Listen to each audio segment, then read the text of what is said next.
Hello, people. Hope you're doing good today. We're going to rank all the movies that I saw in January 2024, all the new releases this month. Just want to say this now.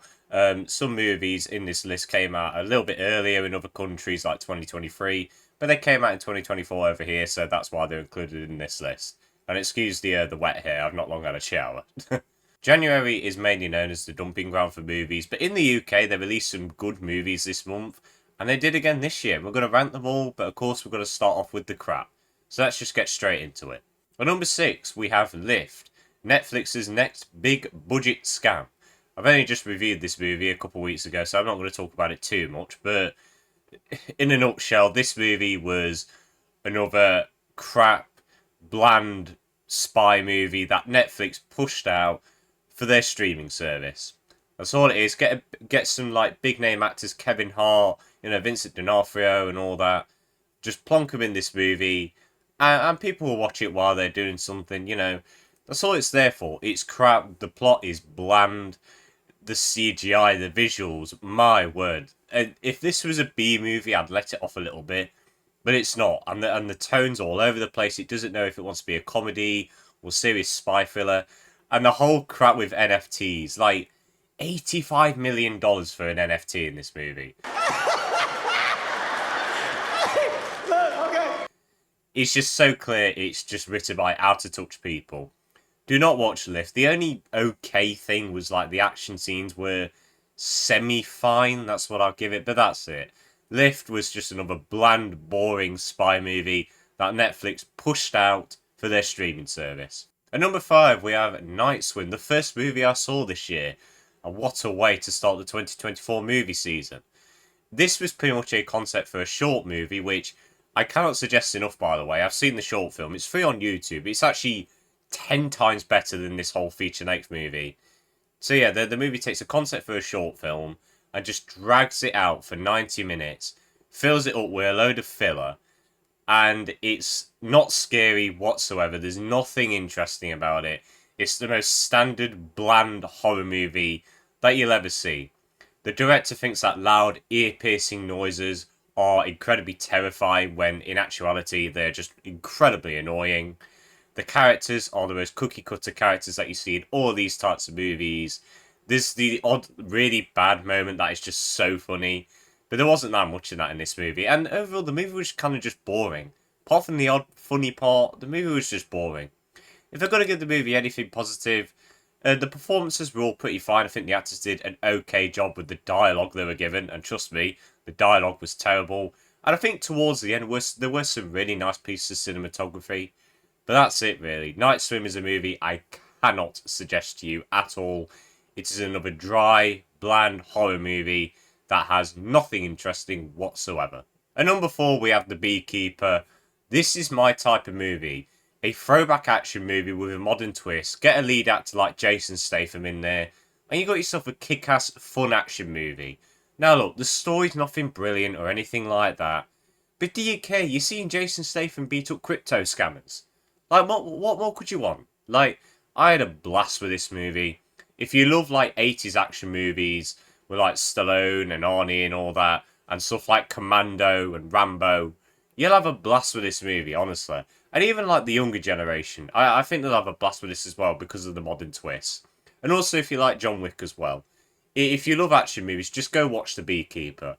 It's such a fun time. It's a good 100 minutes. Sit down and just enjoy yourself. That's all this movie is meant to be. At number 3, we have Priscilla, a movie that was kind of eye-opening to me. Now look, we saw a different side of Elvis in this film, which I never knew existed. We get more of this romance, which the Elvis film a couple of years ago didn't delve into at all, really. So it was kind of like another layer for that film, not really like a reaction to it. And I was really interested in this film from the start. Kaylee Spaney and Jacob Elordi are amazing in the roles, in the main lead roles. They have some fantastic chemistry. I love the look of this film. It's probably one of the best directed films of the year so far. It's just a gorgeous looking movie with an interesting story that's very eye-opening and interesting. And as I said, it made me see a side of Elvis that I'm not used to knowing about. And I think even if you're a big Elvis fan, I think you'll really like this one. It never really views him as the villain. In fact, there's not really a villain in this film, and that's what I really liked about this movie. It was really interesting and thought-provoking. So yeah, Priscilla, if you like Elvis or are interested in his story or anything like that, or you like biopics as a whole, I'd highly suggest watching Priscilla because it was really interesting. At number 2, we have The Holdovers. This is a movie that I have not reviewed yet. I was going to, but I thought I'd do this video. And I'm glad I got to see this movie before the end of the month because this movie was so heartwarming and so cozy. You know when you watch a film and you just feel safe? That this was The Holdovers for me. It's got, I mean, the story is your casual like drama, people getting to understand each other, but you understand all three sides, so you like all of them. You know, they all have an arc. They're all a bit nasty at times, but you like them, and you like to see them connect with each other and grow to appreciate each other. It's got a great story. It's got great themes like family, forgiveness, and that whole message of like, not everyone has to be part of your family to feel like it. It's a really nice message to send, and it's hosted by 3 absolutely amazing performances. Paul Giamatti, absolutely sensational in this film. Also, the visuals in this film, I love that how it's viewed like a 70s movie, the whole like 70s aesthetic and all that. And now I know that apparently it wasn't shot on film, which is probably the only nitpick I do have with this one. I would have liked it to be shot on film, make it a bit more real. But overall, it just looked like a throwback drama movie, which I can see why it's connecting to older audiences. Because it feels like it was a movie back like 60 years ago. It was such a lovely film, such a heartwarming movie.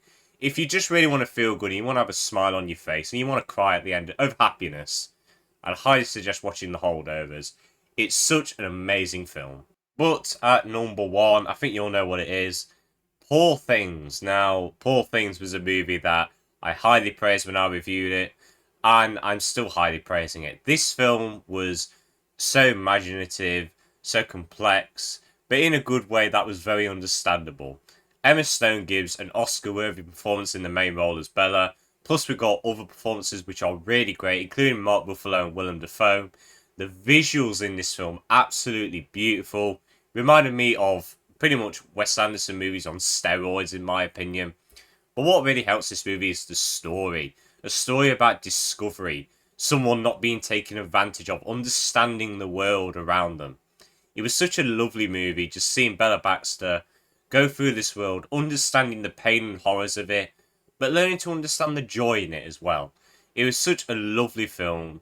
If you haven't seen Poor Things, I'd highly suggest you see it when you can. 100%.